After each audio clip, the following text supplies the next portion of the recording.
No, however, you probably didn't look at Bitcoin. Janae McKeel did, and she's here. It's up 3%. What do you make of the way that this has been trading? It's decoupled, obviously, from the NASDAQ, which was a trend for a while. How do you see it?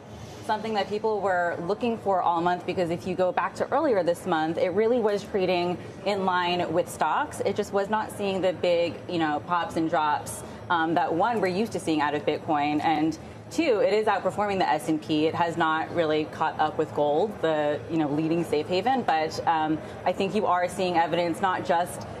I think that the obvious and easy narrative would be that we're talking about Fed independence today. So Bitcoin is kind of acting as that hedge against, political uncertainty. But I also think that it's not just enthusiasm; it's also exhaustion. You're seeing people, investors wanting to, get back into risk, but just maybe not the type of risk that's tied to earnings or Fed policy. You got a quick thought? I do. Look, you've got a president who's very interested, and his family's very interested in Bitcoin doing well, and crypto doing well. And I think you're close to regulation or some positive announcements on policy, and that's what's driving it. It's evidence, Bitcoin's supportive nature is evidence that we have not had a deleveraging event. Because you have a deleveraging event, everything's going down. Well, it has underperformed the S&P and NASDAQ overall since the peak. Recently, though, to your point, it is trading pretty well, up from 82 just a week and a half or 2 weeks ago. Real quick, last thought? I think one of the hardest things for investors is to wrap their heads around the fact that day to day it does trade like a risk asset, but medium long term it trades like a safe haven. If you look at gold's outperformance, that kind of can act as an indicator of where Bitcoin heads when the dust kind of settles.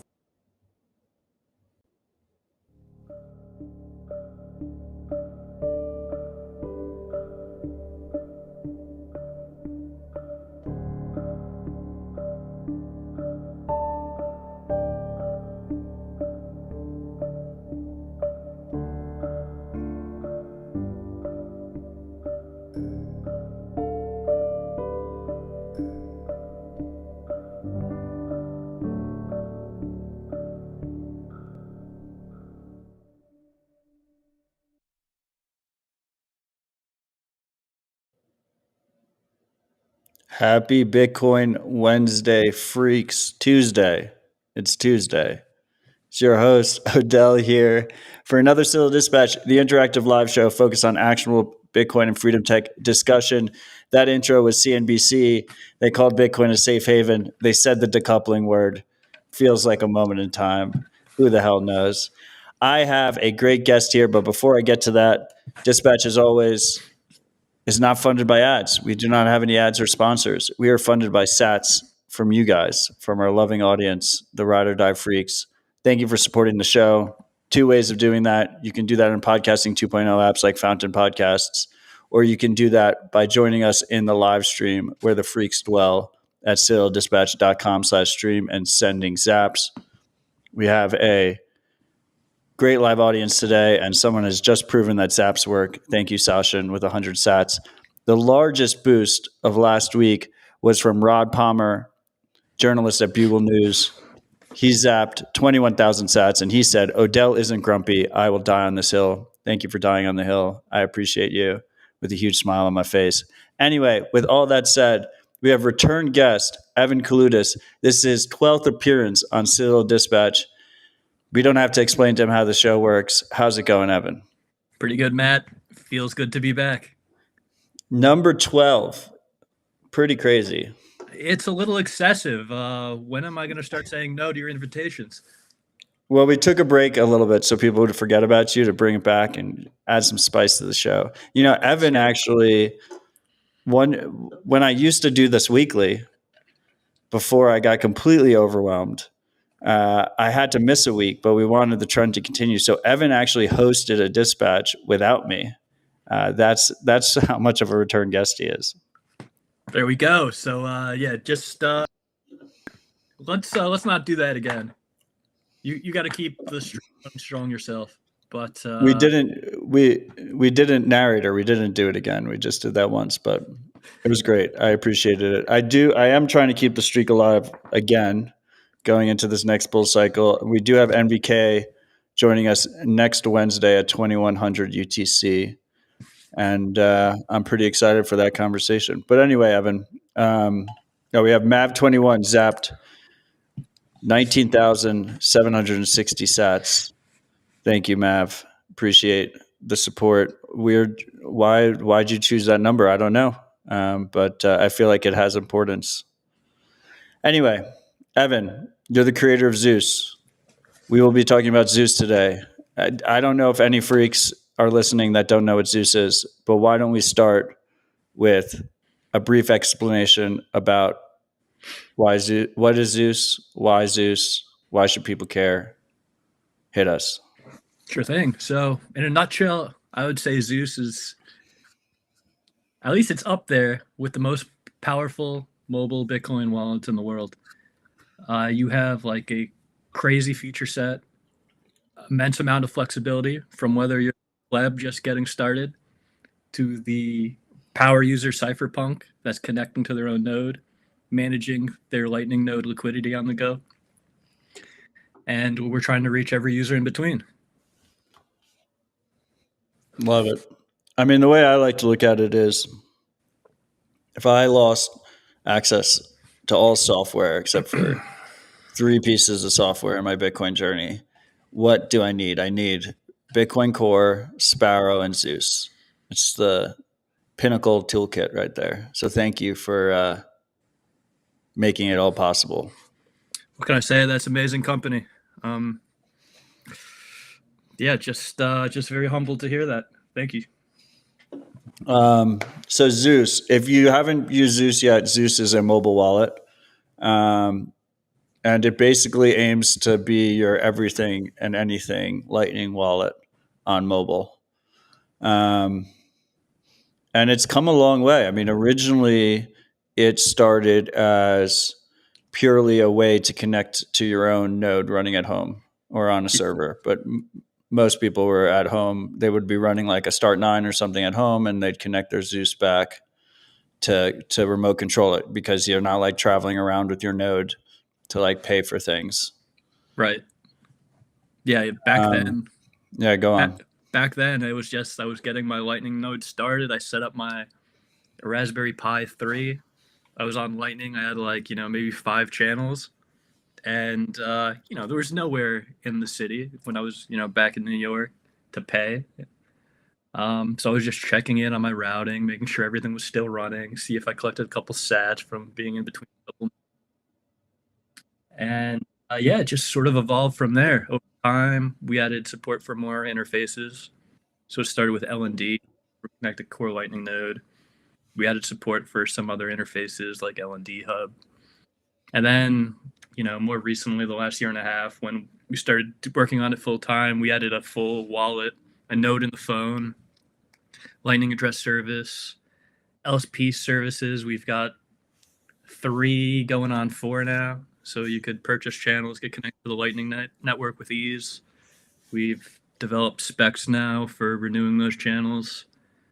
And then we've got a massive new release coming out the door that's going to have support for Cashu eCash. We are gearing up to release our swap service, so you could swap between funds on chain and on Lightning without having to close or open channels necessarily. And we're gearing up for our 1.0 release by the end of the year. So it's a very, very busy year, but a lot to be excited about, a lot to catch up on. So in developer communities, there's different thoughts behind 1.0 releases. You're aware you can just make a 1.0 release, right? Oh yeah. I mean, I could go the Samurai route and do 99.99 forever. Yeah. But they never hit 1.0. Yeah, it's at some point I think it makes sense to like demark something. And you can just do the Bitcoin Core approach, and you can just skip like 1 through 25. When did they start? Like 26 or something? Yeah, I think at 24 they went from 0.23 to 24.0, which is an awesome approach too. I've definitely thought about it. Maybe it won't be Zeus 1.0. Maybe it'll be Zeus 12.0, and you guys will be like, "Wow, it's been a while now." Then you'll really figure software, which is also a crazy thing. It's been 6 years of putting this app out. Dude, that's crazy. Impressive. You deserve a lot more credit than you get. What Thank a you. grind.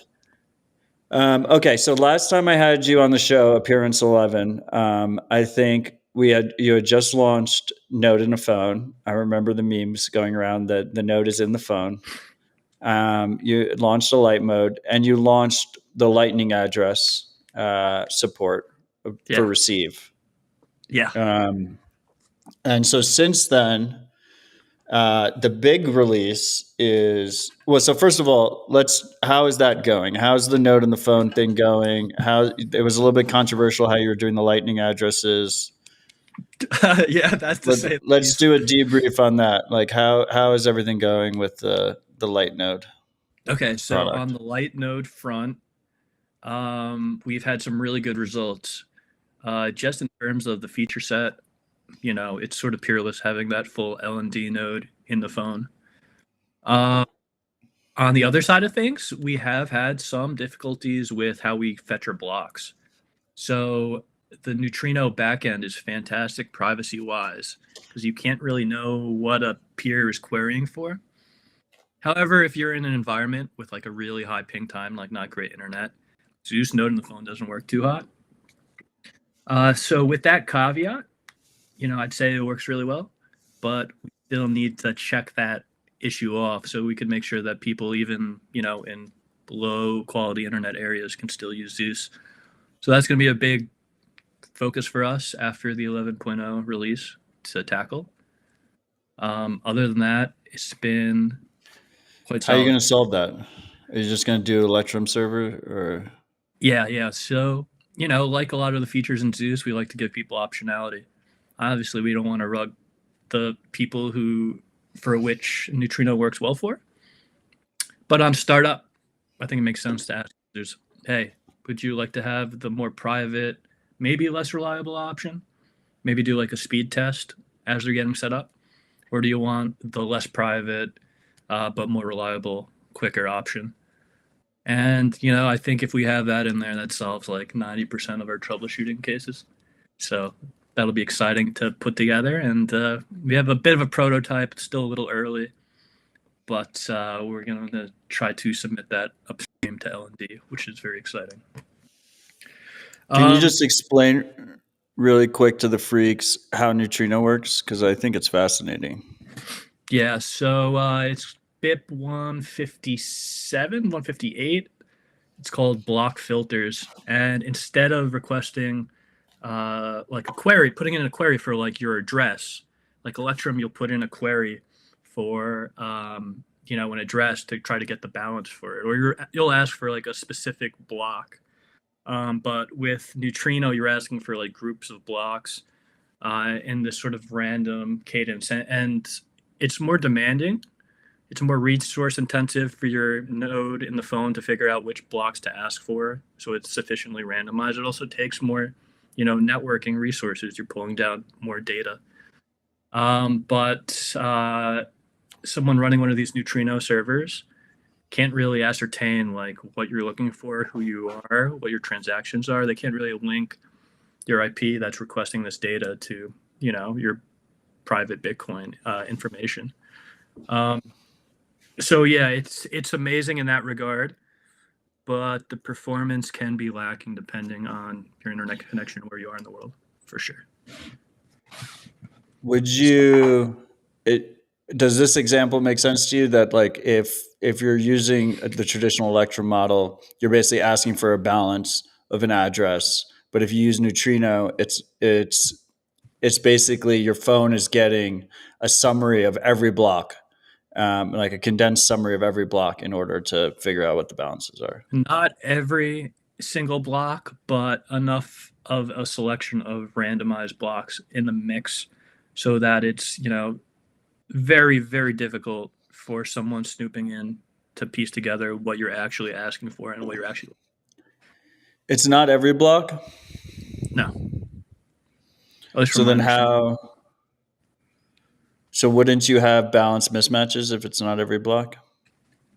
Well, you're grabbing not the entire block content, but you're grabbing the headers of each and every single one. So you'll grab the headers so that everything adds up with the hashes. And then from there, you're querying for blocks with that random algorithm that are relevant for you. Yeah. With others mixed in so that you don't know which ones are yours. Exactly. Just sprinkling some red herrings, stuff you don't really need to have, but to make it more difficult for someone who has like a passive listening connection, you know, or the host of these instances.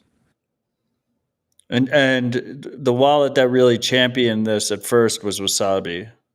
Yeah. Are there any other mainstream wallets that are using Neutrino right now besides you? No, not really. We know the LDK guys have been interested in it and could potentially add it down the line. You know, it's really mostly been used by L&D, the Wasabi guys.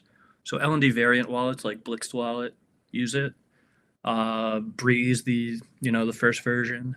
I don't think the new version uses it. So yeah, it's quite limited, which is quite unfortunate because the privacy properties are, they're peerless. They're so hard to beat. Well, the main argument against it historically has been that it's heavy for mobile, right? Yeah. Which you kind of just admitted. Yeah, you use more networking data. So it is a trade-off. And, we're sort of leaning into this ethos in our tagline.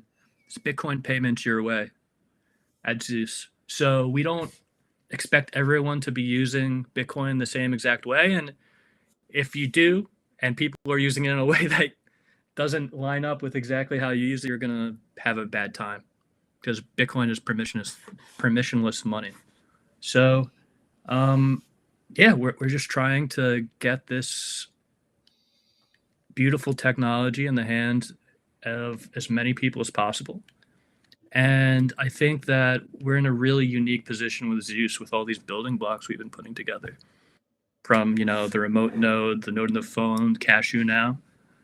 And the way I like to think of it is like we could sort of become this, Bitcoin Sherpa of sorts, where we're educating the users as they go along, give them the information they need to have to make these informed decisions, and sort of show them the way after meeting where they're at. Love it. That's always been the dream for me. One really well-written wallet that like brings the user through the journey and kind of helps guide them. I like the term Sherpa. It makes a lot of sense to me. Okay, so let's talk about Cashu, and then we can jump into a bunch of other things. You were probably one of the world's loudest, most educated Cashu critics for months.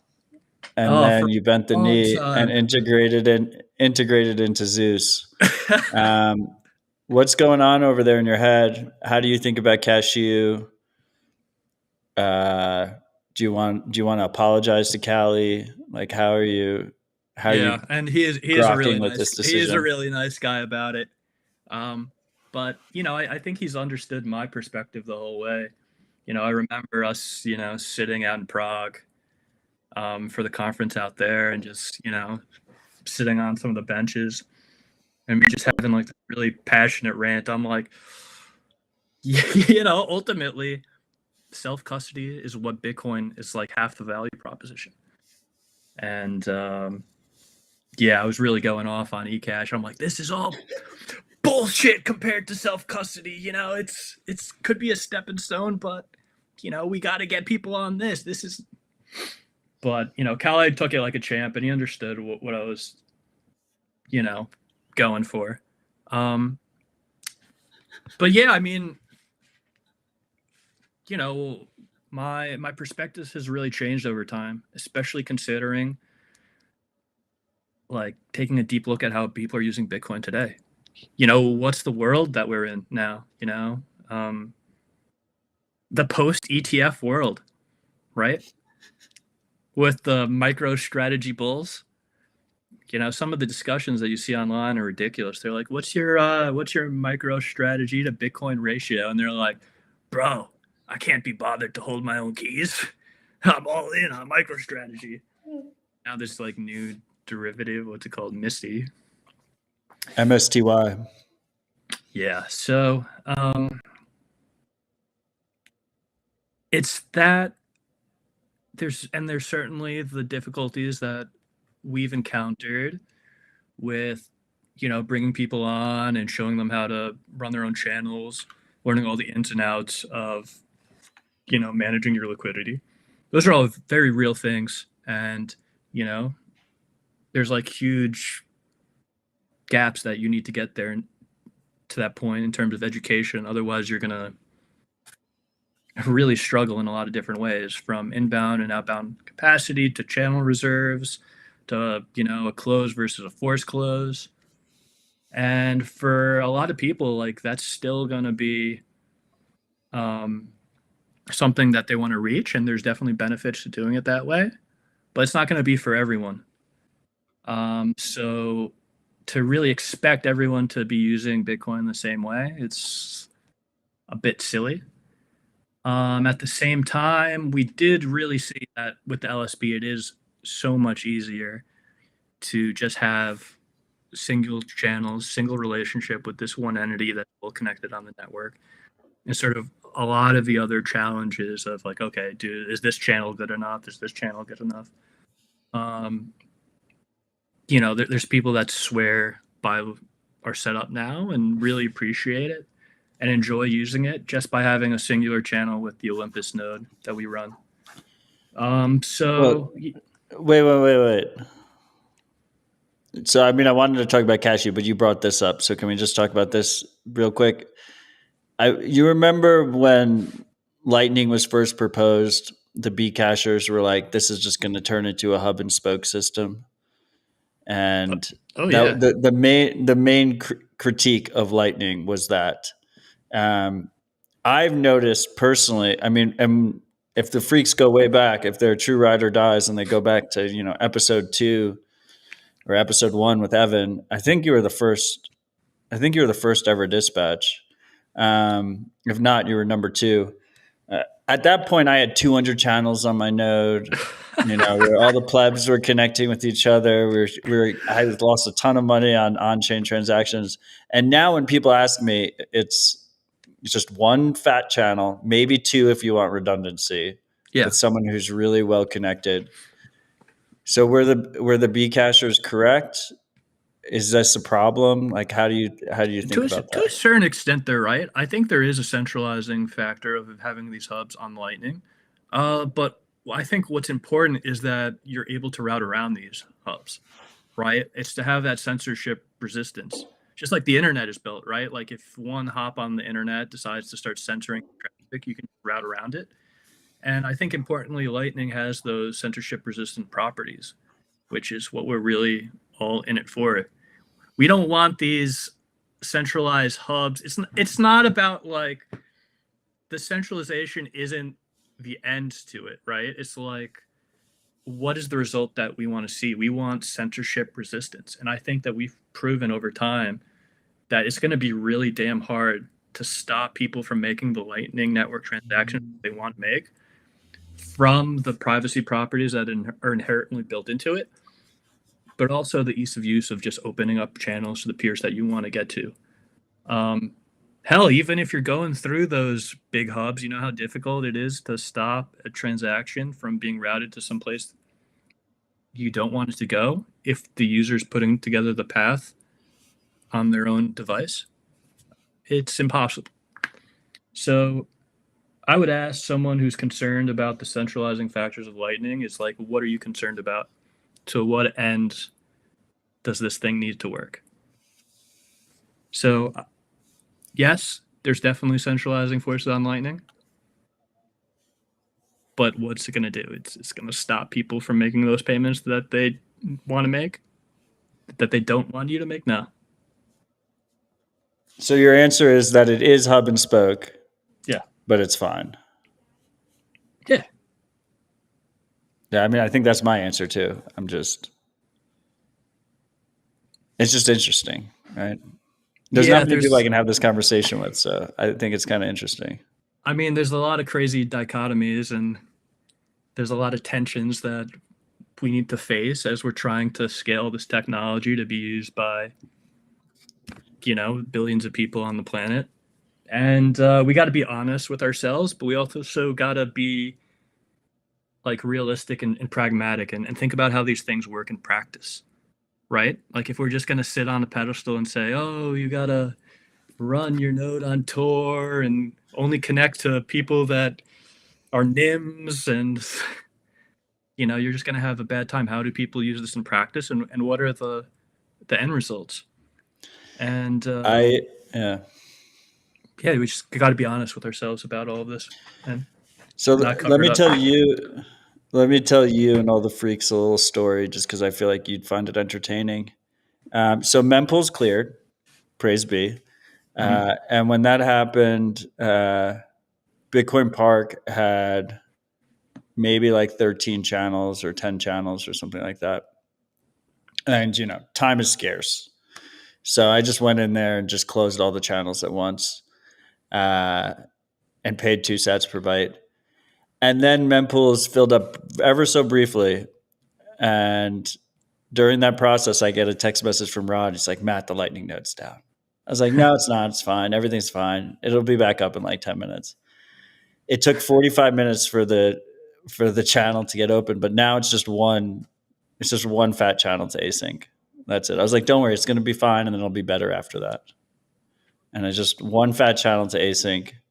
The cypherpunk dream is over, and now it's just beautiful hub and spoke system. Anyway, that's my story. Well, it doesn't necessarily have to be all like that. I think there's some nuance here we could go into.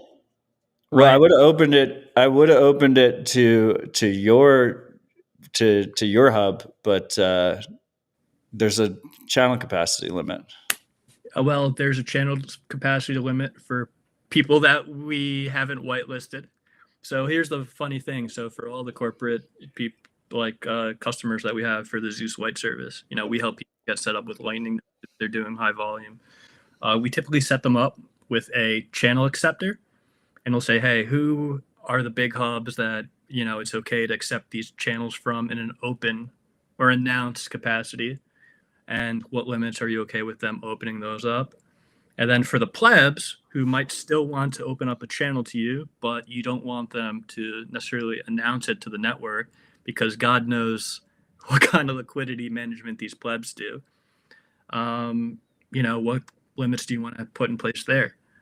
So someone who wants to be running like these operations where, payment speed and reliability has a real effect on, the consumers or the customers they're serving. You want to get really granular in there and like discriminate a little bit. So maybe the plebs that you've opened all these channels to, maybe you'd rather have them be the ones that open the channel to you because they'd be the ones incurring like the bulk of the force close costs. And then you also don't want them to announce the channels to you because someone trying to make a payment to you might try to route through these plebs if they have the lowest fees to your node. And you don't know what kind of inbound they have. So yeah, there's some complexity there, but only as you're like getting your bindings with like how liquidity and routing on the network works. So I think that with a channel acceptor, I think Bitcoin Park would probably be better off being a little more open in that regard. I just don't want to deal with it. We also, it's Bitcoin Park is. Well, is this the node for receiving payments at? I like to call Bitcoin Park is a unprofitable for-profit business, not a non-for-profit. It's just an unprofitable for-profit business. So as a result, we're constantly having to sell out of our channels, and I don't want to close the channels. So there's a whole nother nuance to it where it's like I get stuck in channels that don't have liquidity to our off-ramp to sell for dollars to pay our fiat expenses. So having one or two large channels, two well-connected peers takes away a lot of headache instead of like sending, $500 chunks to an exchange because you don't have liquidity. It also depends on your flows. Like, is this usually like a node you're making outgoing payments to or receiving inbound? Both. That's the point, right? It's like we're receiving payments in like the cafe and membership dues, and then we're spending it mostly, well, sometimes to pay contractors, but also like pay contractors directly in Bitcoin, but also just to like sell dollars to pay the rent and shit. Yeah. Anyway, before we're like off on a tangent already, and now we're doing like customer support. Everything's fine at Bitcoin Park. Our payment reliability is fantastic. You have a completely different philosophy than Async on this. How do you so Async just like you can just open a channel with them any size, you don't have to be whitelisted, but meanwhile you have the Olympus node like heavily locked down. How are they getting away with it? How are they getting away with it? I mean, they have an immense amount of liquidity deployed. I think they say they're like the biggest node on the network, $100 million worth of Bitcoin on it. Maybe not all deployed, but ready to deploy at any point. We don't have $100 million to put on that. So we have to be a little more discriminatory. That being said, sometimes Async's not the best peer to peer up with. Sometimes you do have those people that open up those channels. They don't have a well-maintained node. You try to route through them, or people try to get to you through them and those poor channels. And it really increases payment routing time and decreases the reliability. So, some issues you can solve partially by throwing money at, but not fully. I think that people would have a much better experience with their payments, at least as a peer, at least as someone running their own node and connecting to Async, if they were a little more discriminatory. The thing is, the Phoenix client is also using trampoline routing. So they have this profile of payments in the graph and recommendations that they make to the people using the Phoenix wallet. And that sort of smooths over some stuff as well. Whereas something like Zeus has the user do all the routing calculations on their own device. And this comes with a bit of a trade-off. So Phoenix, at least in most cases in which they're not using Bolt 12 or blinded paths, they have like full visibility into the payments that you're making because they're essentially routing these payments for you and helping them get to the destination. Whereas Zeus, the trade-off is like you're downloading this graph data in advance. We call this the Express Graph Sync if you have the node in the phone, or you're just listening to the network if you have a remote node. But all your payments are your payment routes are calculated locally, and we don't have any insights into that. And as a result, like Phoenix is fast as fuck, and Zeus is like you have your 30-second sovereignty wait time or whatever. Well, yeah, it depends on how fresh the graph data you have is, where your channels are, if you've opened them by yourself to destinations of your choosing, or if you're using the LSP. There's a lot of factors there. Fair enough. Okay. So all of that intricacy, Cashu fixes that. In a lot of ways, yes. So Cashu, Xiaomi and eCash, it is a custodial solution. You still have the perks of being able to restore your funds from your seed. We derive your Cashu seed from the embedded LND seed. From there, you're able to connect to one or multiple mints that are the custodians that you're using. You have, I'd say, a really good degree of privacy for a custodial product, the mint is not able to kick you off of it. If they're going to shut operations down or rug the funds, they can't just take it from any single individual. They're going to take it from everyone. And yeah, I mean, you're trusting a lot with the mint. Like the mint has to be managing their own Lightning node. They have to have their own good channels. But if it's well maintained, you remove the headache of managing your own channels. And, you should just be able to start accepting payments without much of a headache. So I think stepping stone for people trying to get into Lightning, into the ecosystem the first time. And the way that we have it integrated in Zeus is quite novel. And we sort of will guide you towards self-custody as you accumulate more and more of a balance, and provide you with educational resources. So you sort of make heads and tails of what this self-custody thing is and how is it compared to the eCash wallet that you're starting off with. Yeah, so I mean, I was playing around with the newest release that has Cashu in it. I really like the mint discovery is awesome. I've used a lot of Cashu wallets. I guess you're pulling it from bitcoinmints.com, right? Which is like the Nostr enabled discovery service. Mm-hmm. So the Nostr or the Bitcoin Mints website with the reviews for the mints is a fantastic feature to have in there. And yeah, it's just fantastic start, but it's not the final destination that we want to go with it. I'd say that with Cashu, the mint discovery, the mint choosing is probably the highest friction point. How do you select a custodian that you think is trustworthy enough?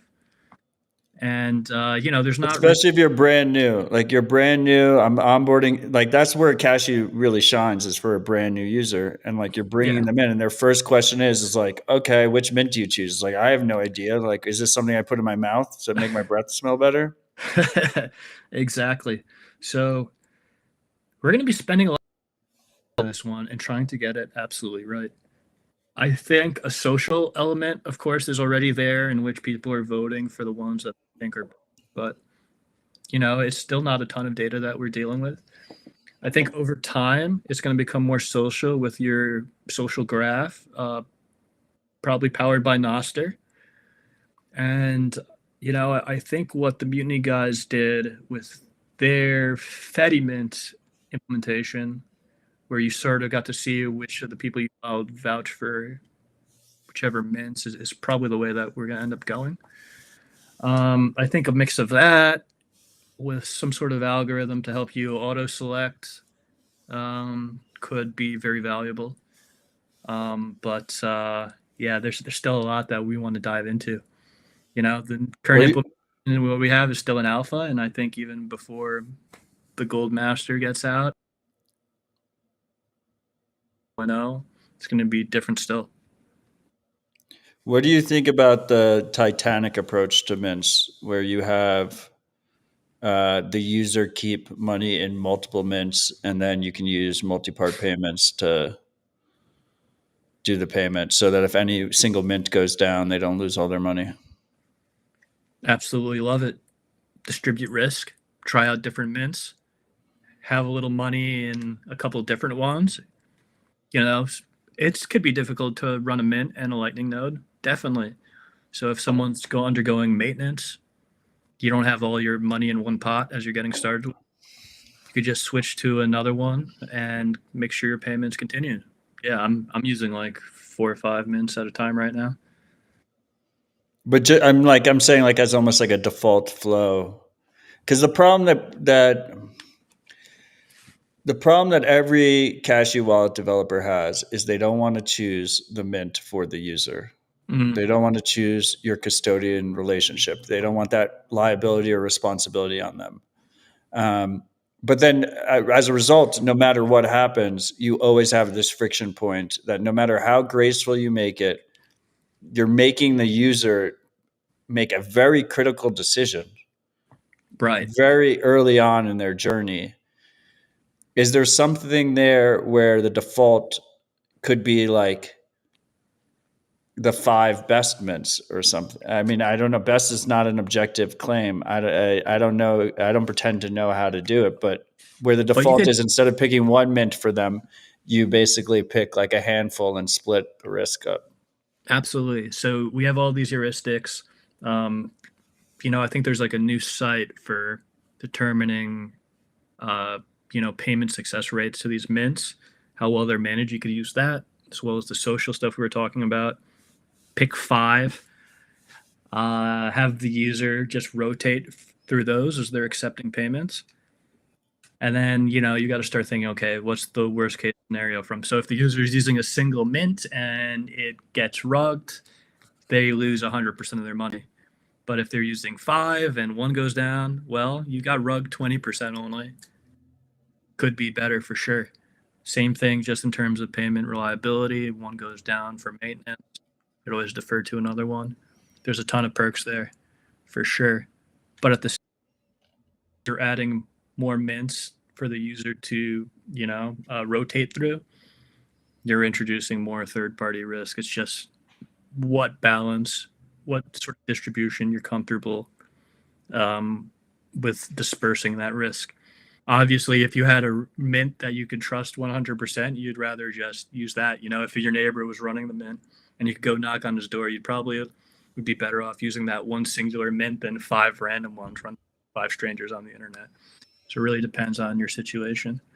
But that being said, splitting up that risk could be valuable in a lot of ways, just as long as you don't need all the money at once and dealing with, the downtime that you're adding to the picture there. So the way you look at the user journey is they come in, they probably start with Cashu. Mm-hmm. And then as more money gets built up in this custodial wallet, once they hit a certain threshold, then they're going to be moving to the node in the phone model, and they would effectively pay for a channel from the LSP to go full sovereign. That's the dream, right? Yeah. So easy path would be press one button, upgrade, get your channel. Once it's opened up, move the remaining balance over to self-custody. But at the same time, we also want to give people who are a little more advanced, they know exactly what they want to do, a little bit more flexibility. Maybe they want to swap their nuts out, their Satoshis on eCash, for an on-chain UTXO to kick to cold storage. We want people to be able to do that too. Maybe they want to take that UTXO and then open up to, a friend or a restaurant that they frequent. They should be able to do that too. So we want to provide like these rails, this easy path for the novice user to use, but still give them all the optionality that Zeus is known for giving people. How do you think about that? Makes sense to me. I mean, it's interesting, right? Because Cashu is such a new project. Yeah. That right now, if you think about like the percentage of users that are using Cashu that are also running a node separately is probably quite high. Like I wouldn't be surprised if like 70% of Cashu users also have a full Lightning node. So there's definitely a user out there that would want to do both regardless. Which is it's just kind of interesting to think about. But in the future, I presume that like 95% of Cashu users won't be running their own node. And it'll be like a gradual stepping stone. So threshold wise, what is the ideal threshold from when you move? That's the million sat question, is what is the ideal threshold where you move to sovereign Lightning from Cashu? And that's exactly right. It's a difficult question to ask because there's so many externalities here. Like we don't really know the user's financial system, right? Or financial situation, rather. We don't know how much money they have. We don't know what's a lot for them. You don't really want to make these like decisions for them automatically if the money in their wallet is all that they have right now. Like, let's say they gain 10,000 sats in their wallet, and that's enough for a channel, and they want to get a channel from us at the lowest rate, and it's like 5,000 sats. You want to automatically take half their money for them to go to self-custody? No, that doesn't make sense to me. So what we're doing is prompting the user and giving them the information that they need to make an informed decision. We tell them so they hit certain thresholds at 10,000 sats, 25,000 sats, 50,000 sats. We got to see if we're going to cap it. Right now it's uncapped, but if you hit 100,000 sats, the messages get a bit more intense. And there's also a lot of fun things we can do with that too. Wait, well, like how intense do they get? What do the messages say? It's like, it starts off, you can afford a self-custodial channel right now. Hit this button, check out what the rates are, and see if you want to upgrade. And then keep going. It's like, it would be better for you to upgrade right now. There's rehypothecation, or there's risk of losing your funds if you don't hold your own keys and don't go to self-custody. And then down the line, it's like, whoa, this is nuts. You're being crazy. You have a lot of money in Cashu. And then if we really want to be rambunctious, maybe we'll say, you got rugged, is what could be a message we show you. You don't upgrade. So, I don't know. We're still experimenting with a lot of that. Obviously, it's very on brand with the Zeus wallet to be a little tongue-in-cheek, be a little rambunctious. But, we also don't want to necessarily scare users out the gate. So we're working on providing the resources, providing documentation pages, trying to give people ins and outs of what these trade-offs are between these different systems. And to be frank, there's like a lot of noise, and there's a lot of places you can get caught up with navigating the Bitcoin wallet journey right now. There's a lot of different solutions on the market. There's a lot of people misrepresenting what their product actually is. And of course, there's a lot of nuance to what the properties of all these things are. And, it just really sort of grinds my gears a little bit when people just don't want to be upfront with their users with what they're peddling. And we never want to be in that situation. We want to sort of be upfront with users and sort of guide them to where they should want to be by clearly displaying the trade-offs. So, you said 100,000 sats is when you start getting more aggressive. That's only $80. Mm-hmm. My gut says that's probably a little bit low. Did you see the Homeland Security Secretary, Kristi Noem? She got robbed. Her purse got robbed. She had $3,000 in cash in it. Did she declare that? Where'd she get robbed? She said it after she got robbed that there was $3,000 in cash, like in the police report or whatever. Where did she get robbed? She was at dinner or lunch in Washington, D.C., and her purse was on the ground, and they grabbed her purse. But anyway, my point is what's more secure, $3,000 in cash in your purse or $3,000 in your favorite mint? If she had it in her mint and she kept her seed, she probably would still have the $3,000. Yeah, that is true.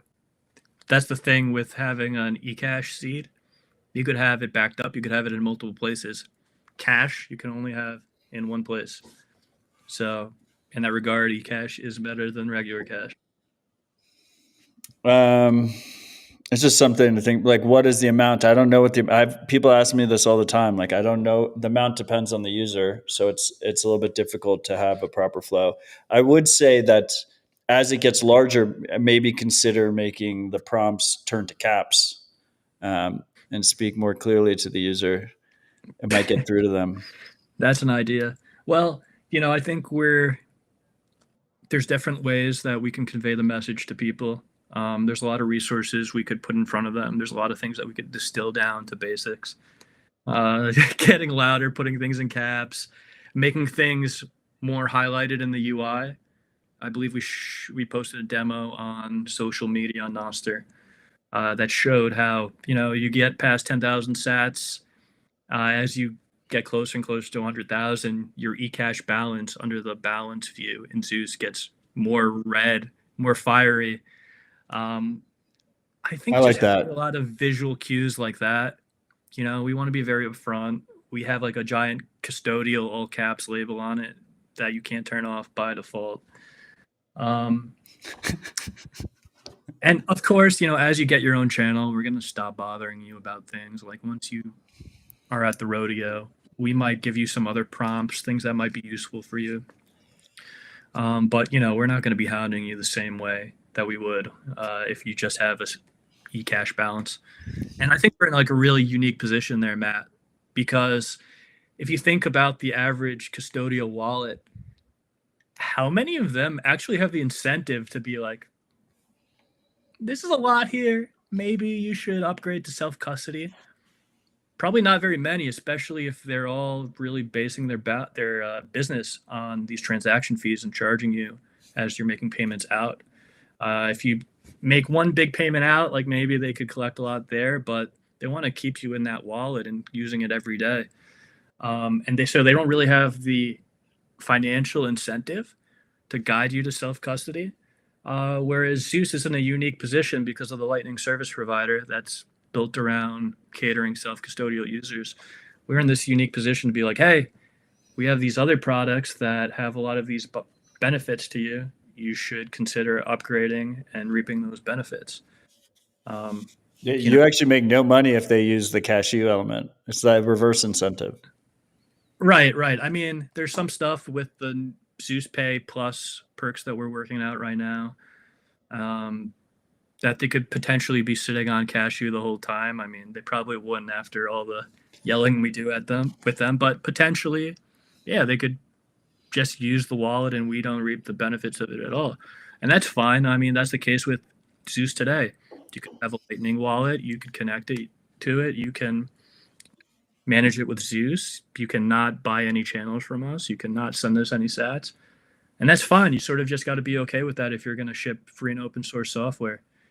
But long term, we think that, beyond the support that we've gotten just from donations, we think that the services that we provide are valuable. And, they're top shelf.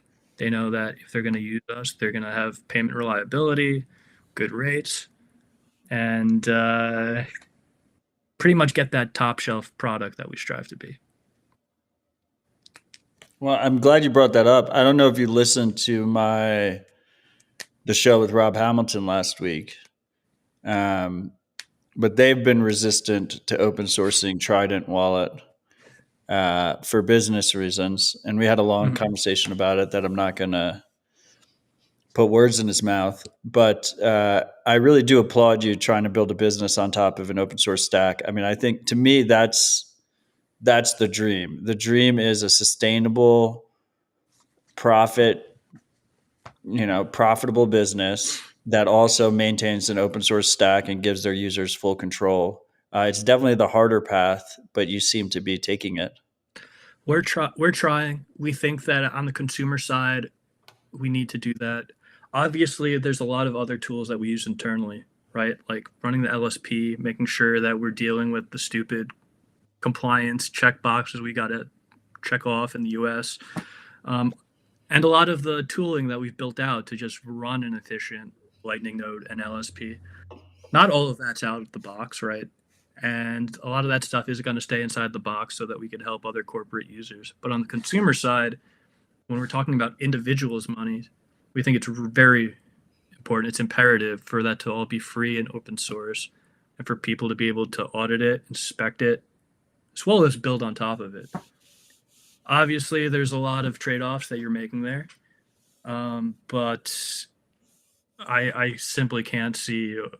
I wouldn't be comfortable with putting out those black boxes for people to use and just not be able to claw their money back without us. As for Rob's business, I don't know all the ins and outs. Obviously, Anchor Watch is a very different product. I'd encourage him to consider open sourcing what he can. But it's going to be very different ways that people are using it. I imagine people will be interfacing with Anchor Watch more directly for their savings products. So I can't really make any judgments. Fair enough. Wasn't asking you to make any judgments there. Okay, so back to Cashu. So we're using Cashu, and I have a Lightning address with Zeus Pay. So I set up my Mint. Yep. Let's do my user flow. I connected to a Mint on my Node in the Phone product. I used to have channels on that wallet, but now I don't have channels. Okay. Was I talking to you and I was like, oh shit, I have a bunch of money in this wallet that I completely forgot about? Did I tell you that? Yeah. It's like the modern day equivalent of finding the change in the couch, but you just found $600 of quarters instead. So anyway, I closed that channel and then I withdrew it a week ago. And then I created the Cashu wallet. It's in the same wallet. Then I tried to send money to that Lightning address and it didn't come to my Mint. The payment failed. Should the payment work in that situation? If I have a channel, I guess I'm going all over the place. You have to balance this thing now. If I have one Lightning address and I have channels and I also have a Mint set up, where does that payment go to? Does it try and go to the channel first? And if the channel fails, it should gracefully move over to the Mint? How does that work? Again, I think it's a user decision. Maybe we could have a fallback system, but at the moment, the user decides. What kind of Lightning address do I want to have set up? So with Zeus Pay originally, we had this system called Zaplocker. We still do, and it's great. It basically leverages HODL invoices. So let's say you have the node in your phone, you're offline, you can't accept payment at the time. We would basically create a HODL invoice, an invoice that gets held by the creator or the LSP for a little bit. And the receiver has 24 hours to redeem it, or it gets returned back to the sender. And this was controversial because it holds up an HTLC slot, a hash time lock contract slot within your Lightning channel. You can only have a certain amount of those. It's about 500. And some people were giving us some flack about it, saying it would break the Lightning network and cause a lot of problems for operators. And I'm proud to say it didn't cause issues at all. Perhaps we didn't really push it to the limit. Maybe if we had, hundreds of thousands of people really slamming on it, it could potentially be an issue. But I think we've dissuaded a lot of that. In cases in which you were having a lot of flows, you could just open up new channels, more channels to the source of those payments. That being said, we now have more options now for how you want to use the Lightning address. There's the Zaplocker mode that anyone could use if they're using an LND node. Embedded, they have the Cashu mode, which you can use if you have the Cashu wallet with your embedded LND node. And now we have a third mode, which is the Nostr Wallet Connect method. So if you have a remote node that has Nostr Wallet Connect as a connection method on it, you can receive payments directly to your remote node 24/7. And basically, you can switch between those three modes seamlessly, depending on what your current wallet supports. You could go into your Zeus Pay settings and say, hey, I want to go to Cashu right now. Or Cashew. I sort of like saying Cashew. Let's normalize that. Or you want to switch back to your remote node. And I've sort of been hopping between the three address types the last couple of weeks, sort of having those fallbacks. For now, manually choosing which one's enabled at any given time. But yeah, it could totally evolve into the point where we have like a hierarchy where you say, hey, try hitting this mint, fall back to my Alby Hub, Nostr Wallet Connect node, and if that doesn't work, just let me go to Zaplocker, which would be a very interesting product. I mean, hell, if a payment's coming in, you want to receive it one way or another, right? You don't want to miss incoming Zap, so why not give people the optionality to make sure that they don't miss a single SAT? You'll sort it out later. So we have a lot of flexibility with this product, and we're excited to see it evolve further and excited to see how people like it. But obviously with the Cashu, much better user experience for the senders. They're not worrying about these pending payments. For the receivers, they're not worrying about having to redeem the payments within 24 hours. And for people running the remote nodes, they don't have to worry about redeeming payments in the app at all. They just land on the node, they get a notification that it's there, and that's that.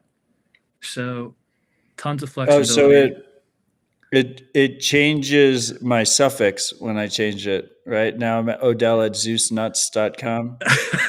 Yeah, you're on. So by default, the Cashu users will use Zeus Nuts when you switch to, and that's probably why you couldn't make the payment earlier. Wait, so I mean, I didn't realize I had to change it in settings, but it doesn't mean I lose Odell at Zeus Pay if I switch to Odell at Zeus Nuts, right?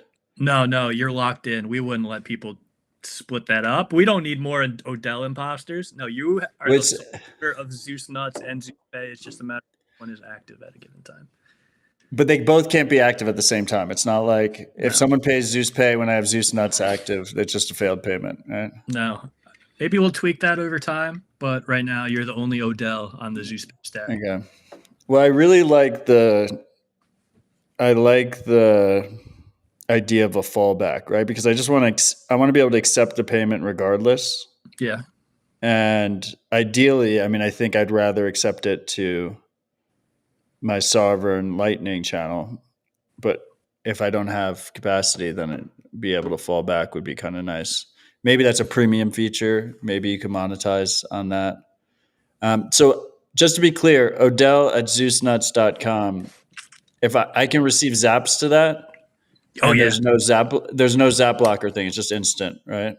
It's instant. The sender will have their payment completed automatically.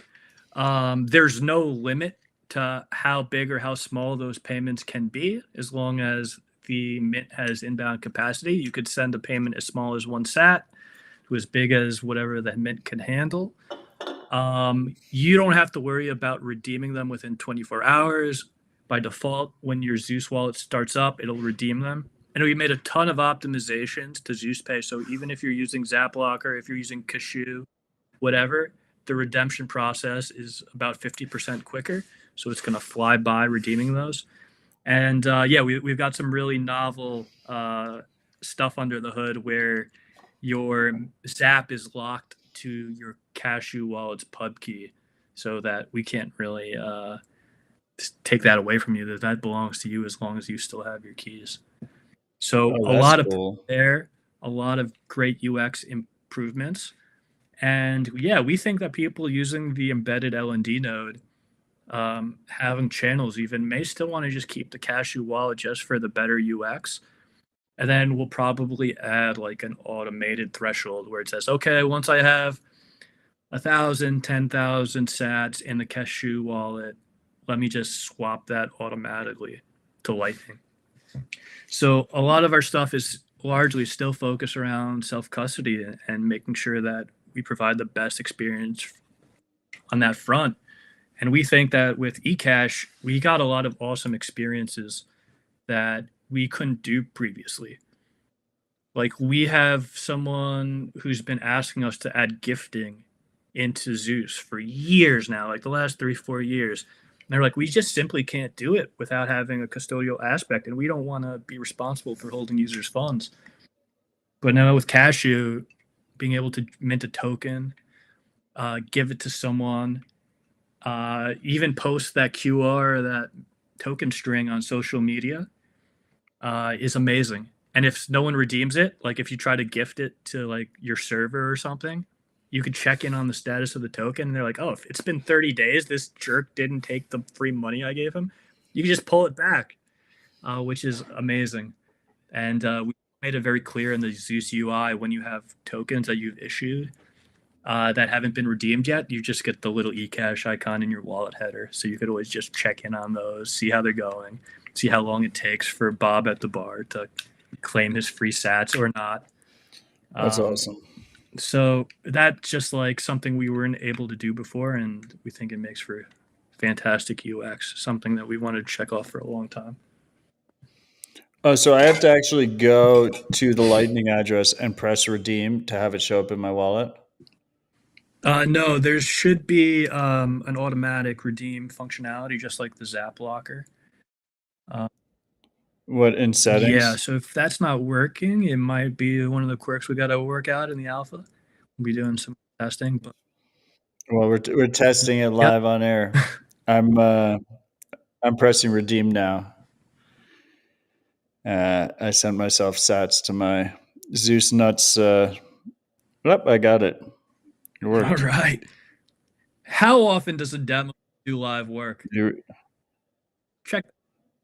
Well, I mean, it didn't auto redeem. It's only kind of worked. I'll take one of two. It's a win. Was it supposed to auto redeem? Am I supposed to change something in settings? Or it should be on by default. Maybe it automatically accept payments on startup. It only is sweeping them right now when you open the wallet up, but didn't catch it as it's coming in live. But yeah, they should. Okay. By the time it ships, it should be sweeping them as you get them into the wallet. It's pretty clean, man. It's impressive. Yeah, well, I love it. We spent a lot of time thinking about the UI. Go on. We had a lot of pages to pull from a lot of the existing Cashu wallets, and we did a lot of what's called dog fooding, where we just try out the product ourselves for weeks and weeks. We took a while. We built it very quickly because Cashu is very easy to build upon, but we spent some time just testing it relentlessly and making sure everything works. We don't want anyone to lose any more money than they have to, if they're going to be getting rugged every week from their bad mints. So. Wow, someone's still a little bit salty. Were you talking shit about Cashu publicly while you were building it in the background? No. I mean, I always make jokes about it. My personality. Like, I mean, you announced it on April Fool's. Kale didn't even know if I was going to rug him or not. I'm like, people are like, "Is this real? Is this real?" And Kale is like, I'm not sure if it's real. And I'm like, "Is it real, Kale? Or am I teaching you an interesting lesson about how it feels to be rugged?" But he's got a good sense of humor too. He enjoyed it. He's happy once he finally saw the code. He's like, "Oh, okay, I'm gonna fork this." I knew you guys weren't gonna rug us. Okay, so you mentioned swaps. What do you have in mind with swaps? How does that impact the user? What would the flow look like? Are you using bolts like everybody else? Okay, so swaps we're really excited about. We have it running on testnet now.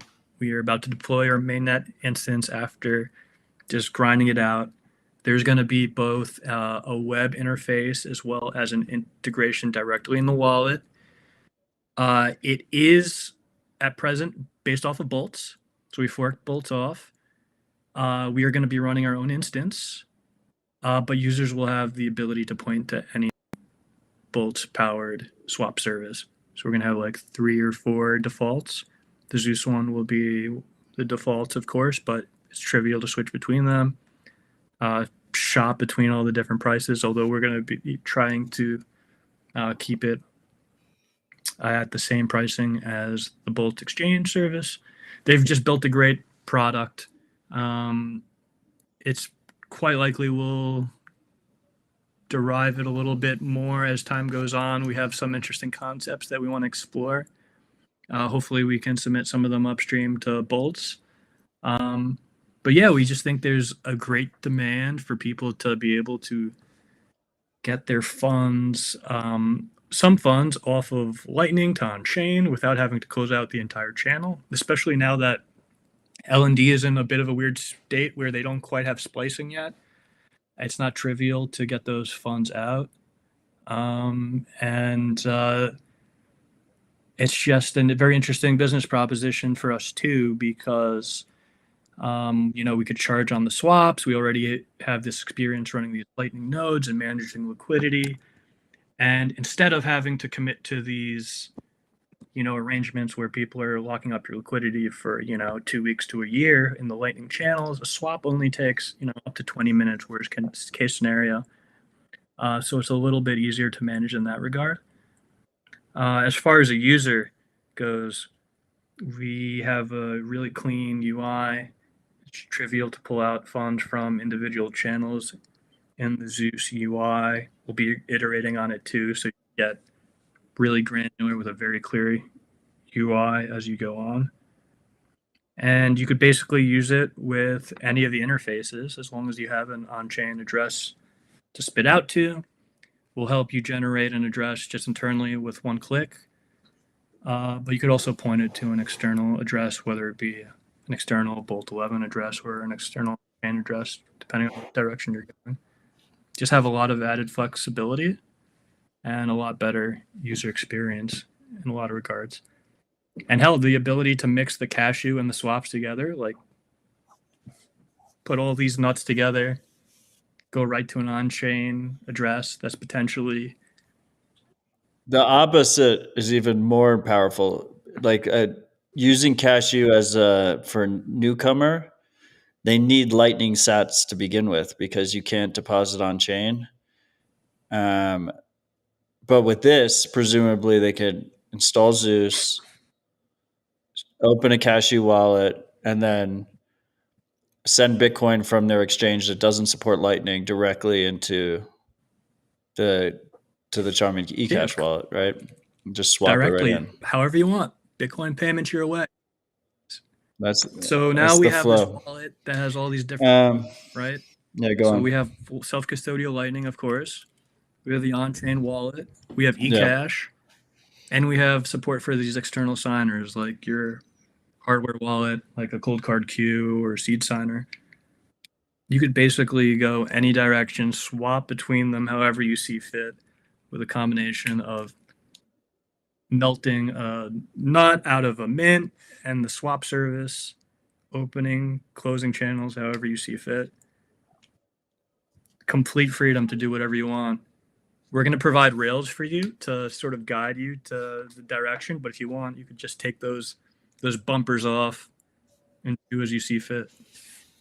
So ahead of us for the rest of the year after we get 11.0 out, we have a lot of challenges, and they're not so much technical anymore because we've gotten everything that we want running in this app, basically. But it's all going to be focused on the interface and the user experience and how we make it as simple as possible for the newcomers while maintaining all the full functionality that we built over the years. So we're really excited for this new challenge we have ahead of us. The product is really undergoing an evolution, and we think we're going to hit a maturity point where it's ready to put this 1.0 label on.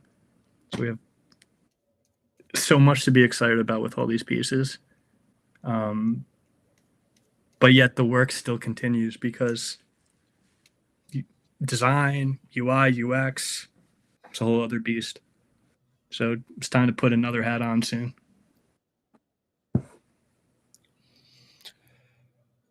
I love it. You're crushing it. Keep up the good work. So you mentioned many different ways you can use Zeus: on-chain, self-custody Lightning, custodial Lightning. We're seeing a new trend with wallets that was started with Aqua Wallet and then recently with Breeze's latest wallet, Misty Breeze, to use Liquid with swaps. So Liquid at rest, do you keep money on Liquid, and then when you want to make a Lightning transaction, there's an on-demand swap happens. What are your thoughts on Liquid? Do you plan on adding Tether to your wallet? How are you thinking about this? Liquid is fine if you're upfront with your users about what it is. It's a custodial sidechain. Liquid's got a lot of perks because it's got all these different partners signing off on it. But at the same time, we don't know who all the signers are, Matt. That's not great, huh?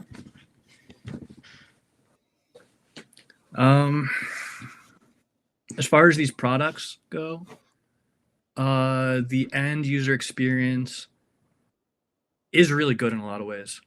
It's like easy to use, easy to get set up with, right? Have your balance in Liquid. You could have a seed you could restore from. The The limitations, though, and the fees have some room for improvement. The swaps can be costly, and that's what the service providers are really depending on. In a lot of cases, having a self-custodial channel is actually cheaper. And then you also have these constraints with what amounts you can send and how they actually end up operating. Let's say if you bootstrap a Lightning address to them, you have like these limits. In a lot of cases, they need to be big enough to justify a swap, or they end up being even more custodial than it would be to just use Liquid by itself. And then those fees aren't great. Like if you were to receive a 100 sat zap and have to pay 45 of those sats for swap costs, it's not so great for those users getting set up. Well, when I was testing Misty, they just don't let you do payments under 1,000 sats. Right. Is there a way around that, I guess? Or make sure the user doesn't have all their sats eaten up by fees? It's tough. It's tough when you're doing these swap-based things, right? Like, and we saw it with Moon Wallet, right? Like all these wallets are really just Moon Wallet and Liquid. So a little less intensive. They'll scale better with the feed market, but they really still have all these same constraints with the UTXOs on their chains, even if they are side chains. I think I'm really more intrigued by what's gonna shake out with some of these other systems. I know at Zeus we're keeping our eyes close on Arc, which is really interesting, but has its own set of challenges for sure. But I think could end up having a better user experience, as well as some other proposals that we find really interesting that we're keeping our eyes on that we could potentially see in like a Zeus 2.0. Like what? There's just a couple of interesting proposals. Our friend Super Testnet, so Super, we worked on the Zap Blocker spec together, got that into Zeus. He's got a protocol called Hedgehog, and he's been strapping that onto a coin pool scheme, which is super interesting. And honestly, doesn't have enough people looking at it. I think there's some problems that he still needs to address in it, but I think the properties that it has are just unbelievable. You get a lot of the perks that you get with eCash and Cashu, like being able to send asynchronously and have these tokens that could be redeemed, better onboarding flows. But to do it all in a self-custodial manner, it's sort of like a holy grail. So we're taking a look at that, trying to help push that along where we can. And we're just generally being open to things. Like, we know that with this technology, things are changing rapidly. The way people use Bitcoin self-custodially right now is going to be very different than it looks like in 5 years and 10 years. I think we have some sort of like solace in the fact that Lightning is working so well. I think it's proven its placement as the payment rails, the way that you're going to clear these payments near instantly, and sort of being this bridge between all these different systems. But there's like this interesting battle brewing right now to see how people are going to be using Bitcoin. And we need to be open to exploring them all, chasing down all the value propositions of them, seeing what the trade-offs are, and sort of being, realistic in what people are going to end up using. Because, like I said, the behavior that is apparent right now, where people are just chasing yield on ETFs, is really not the world that we want to be in. The dream wallet would be if I could hold MSTY in my Zeus wallet and then have the dividends auto swap into Cashu, so then I can just pay for my coffee. Maybe. That'd be interesting. I mean, we're seeing a lot of interesting stuff going on right now, right? I mean, I was just fucking around. Obviously, that's not what I want. No. Hey, listen. Don't take if you it at can face get yield, value. you're gonna take it, Matt. Right? You'll be dead where the yield comes from. It's all about the yield. But no, I don't know, man. We'll see. It's all about that we cash gotta flow. see how things shake out. Obviously, there seems to be some focus on bringing stables to Bitcoin, which obviously comes with a lot of pros and cons. Yeah, how do you feel about that? Terrified at how it could go wrong, first and foremost. But I understand why a lot of people are getting excited about it, and I really do think it could do some crazy things for, it could open up a lot of doors for what these flows look like. I think we just need to be careful about, we're already playing with fire. Having all of these nations like... In what way? Obviously Bitcoin is not meant for governments to embrace and be like, oh yeah, this is going to be great. Like, what happens when they show up for the next soft fork meeting and they're like, I don't think so. We got all these economic nodes and we're going to signal that we're not activating this upgrade that we need. Like that would be pretty bad. But at the same time, if they're just running the same code that everyone else is running, there's a limit to how much pain they can put on us. At the same time, we also have these ETFs, a lot of paper Bitcoin in the air that can,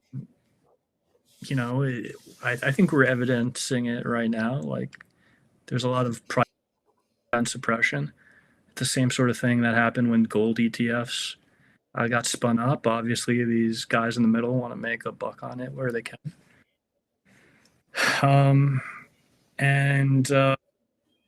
You think ETFs are already playing paper Bitcoin games? Like fractionally reserved? It's the temptation is so great. It's a pretty bold claim. I think we'd be foolish to not think that people would at least try. I don't know how widespread the practice is. I don't have evidence directly of people doing it. I'm not bringing it to, the SEC right now. I'm not that guy. Probably wouldn't be. Not right now. No. That's not my forte. But come on, human nature. People are fallible. They're going to do bad stuff if they have the opportunity to do so. No, I agree.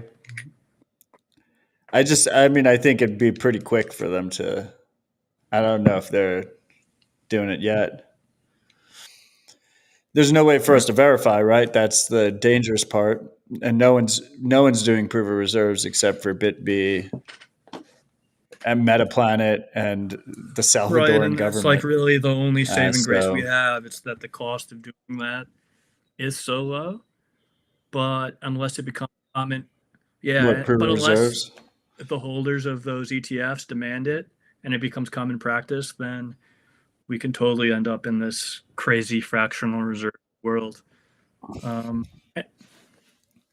think the combination of so many places, so many Bitcoin exchanges, and then the fact that you can easily self-custody makes it very different than gold. Like, try and take settlement of $1 million worth of gold.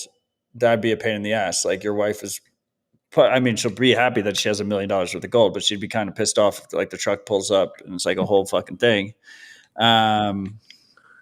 With Bitcoin, you don't have that issue. So if you have enough people taking self-custody, eventually anyone who plays games should get wrecked, just blown the fuck out. But we got to see what that looks like in practice. I think that's what protects us. Saying this whole time, it's like, it'll be messy as fuck is what it's going to be, but and people will lose a lot of money. But I think it happens. I think it's the natural protection mechanism we have, right? Yeah, it's just unfortunate that some of these players are getting so big. They're going to have such downstream effects on people who actually get hurt. But if you think about it, right? So let's just walk through it. Self-custody. If you're holding Bitcoin self-custody, right? And let's use BlackRock as an example. Let's say BlackRock doesn't have all the Bitcoin that they say they do, and they try and suppress the price, and they're successful with it. And then enough people are just constantly stacking sats to cold storage that eventually the price suppression breaks and Bitcoin runs to the upside. And we have, a couple weeks where we just go up 20% or 30% and they're underwater and they're freaking out. And someone figures it out and they just blow the fuck up. Now, if you're holding the BlackRock ETF, you just played yourself. Congratulations. Yep. Like you just lost your money or you took a haircut, whatever, 40%, 30%, whatever the fraction is. But I don't think the Bitcoin market responds downward in that situation. If BlackRock is short it's a supply Bitcoin, crunch. they would have to try and source it in the open market. And also like a bunch of people that thought they had Bitcoin but were holding BlackRock realize they don't have Bitcoin. They might individually try and source to try and make themselves whole and have the Bitcoin they thought they did. So actually in that situation, there might be a moment of panic, but we probably go up in that situation. So you humble self-custody holder aren't like you're in a better situation. Like you're pretty much unfazed. If anything, it might be a benefit. Well, that's providing the fraud gets called out and discovered. As you're having these paper Bitcoin on the market, it's it's suppressing the price. There's more fake supply going on, and it sort of pushes that sort of supply crunch moment, those suddenly moments, it kicks them down the road. But when discovered, Matt, right, these events become very, very violent as the price signals correct themselves, as the price corrects itself compared to the supply that there actually is compared to what we thought there was. It's going to make for some explosive times and for some explosive swings. And we could at least have some solace in the fact that they will almost certainly happen and they will make for some great times for us as holders. And just in terms of headlines. Now, the problem we have to worry about is if that causes government to step in and intervene and be like, okay, we got to get Michael Saylor his Bitcoin back. We're going to do a hard fork. Right now, I think we'd survive that pretty easily. We'd be like, no, fuck you. But if the government becomes more entrenched in Bitcoin, they're using it for, all these retirement funds, backing it as a reserve asset, like to a crazy extent, like then we're going to have some real battles on our hands. We got to be ready to go to war because, we're just going to have bailouts again. Yeah, I mean, but that would be the first instinct would be a bailout, not a hostile hard fork. It would be print money, buy Bitcoin on the open market. Yeah, That'd I mean, be just because for these bankers and the politicians, everything's a nail and the hammer is the printing press, right? It's just the easiest weapon to deploy. So way easier to print money and do a bailout than hostile hard fork the mailing Bitcoin. List and show up at BitDevs. I mean, I don't know what situation we'd have to be in for like there to be support. I still think we're probably pretty far away from a hard fork because MSTR mismanaged their keys. It would have to be like a vast amount of the populace lost their retirement funds, and you had uprisings and stuff. It'd have to get really messy. Yeah, but none of those people hold Bitcoin or run nodes or anything. They hold MSTR. That's the whole point. Yeah. So they kind of played themselves in that situation. They're going to want their anyway. No one can comprehend what happens. One way or the other. Yeah, it'll be interesting. No matter how you cut it, I think the most interesting times are still ahead of us. That's for sure. We'll see. I mean, once the US dollar is issued on taproot assets and everyone's using it, Cashu, then Well, I'm glad you brought it back to that. So, I mean, this was my original question, and you just went all in on like post ETF and this, and what we're playing with fire. What is your opinion on USD tokens on Lightning, and are you thinking about implementing them in Zeus? Is there actually demand for it? How do you think about that? I think in the world there is demand for stable coins. I don't think there's necessarily demand for that among Zeus users per se, but being humble, we don't have a crazy amount. We have tens of thousands of users. We don't have hundreds of thousands or millions of users. I think that, of course, we should be skeptical of embracing these assets. But if we have the opportunity to make it easier to liquidate US dollars directly to Bitcoin, we should embrace that where we can.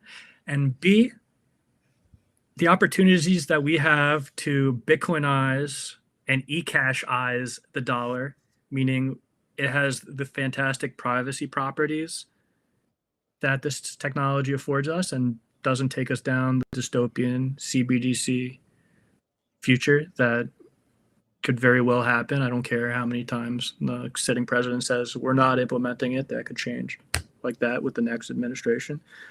I think we'd be remiss not to jump on those opportunities. And I think there's a bit of an inevitability when technology is just so overwhelmingly better in a lot of ways.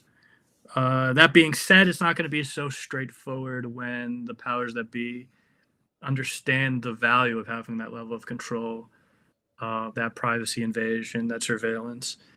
It's really going to be difficult, but what we need to recognize too is that there's not just one entity in the state. Yes, it operates like that, but there are many different factions that stand to benefit in many different ways. And the administration we have now is going to look different from the one that follows this. And there's views are going to evolve as the technology evolves and as the market embraces it more and more. So yeah, I mean, I wouldn't expect shitcoins in Zeus. I mean, but the one we just added right now.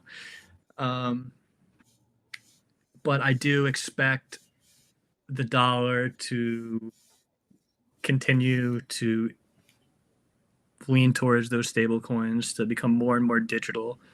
And we can only hope that it's in a way that we can easily liquidate it to Bitcoin and that it has good privacy properties. That's not this dystopian nightmare. So we'll see. Some developments I'm seeing are good. Some are really bad. It's really going to be an interesting battle that takes place for the next couple of decades, I think, before that new Bretton Woods moment really happens. There's a lot of things that could happen in between now when things really start to break down, that new currency reset. It's crazy to be at the forefront of it and seeing it firsthand,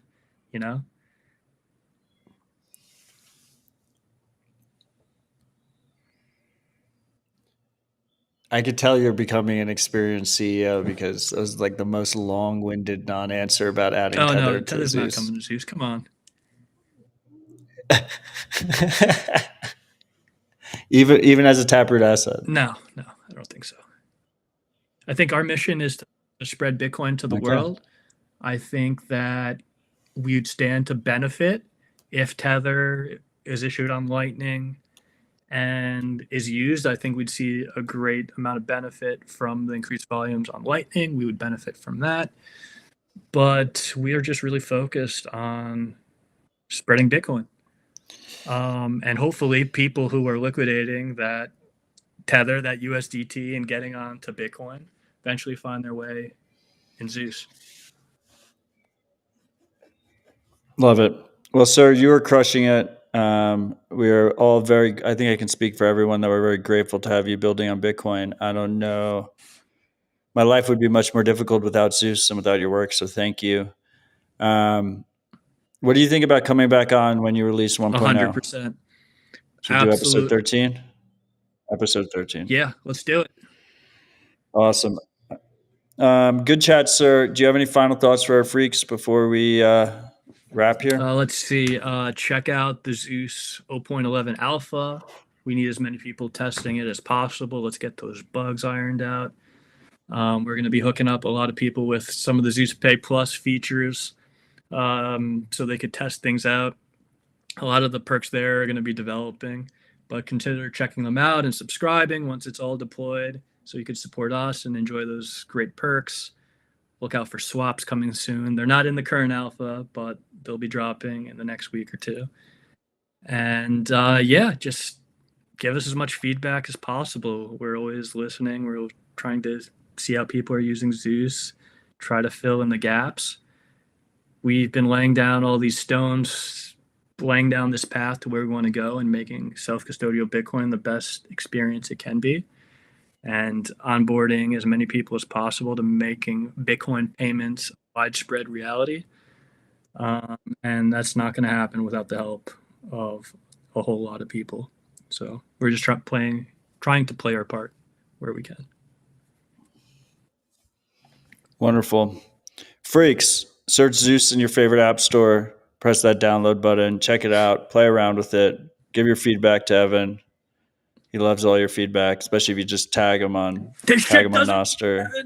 Hit him with a GIF. No, I'll honestly probably. Yeah, hit him with one of those, all caps. 2 minutes. Be nice, guys. Come on. Evan, thank you. No, I could take it. Thank you. It was a good chat, sir. It was a good chat. Thank you for joining us. Freaks, thank you for supporting the show. Thank you for listening. Share with your friends and family. All the relevant links are at citadel-dispatch.com. It's available in all podcast apps, YouTube, Noster, download Primal.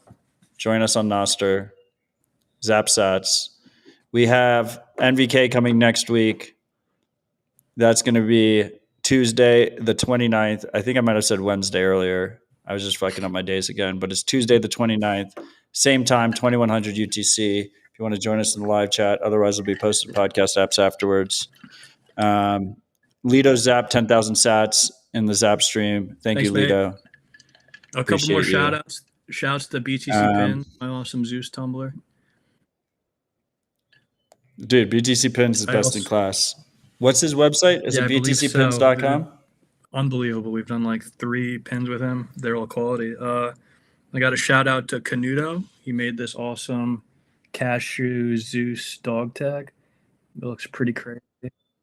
Baller. And just shouts to everyone who supports us and allows us to do what we love and help spread Bitcoin to the masses.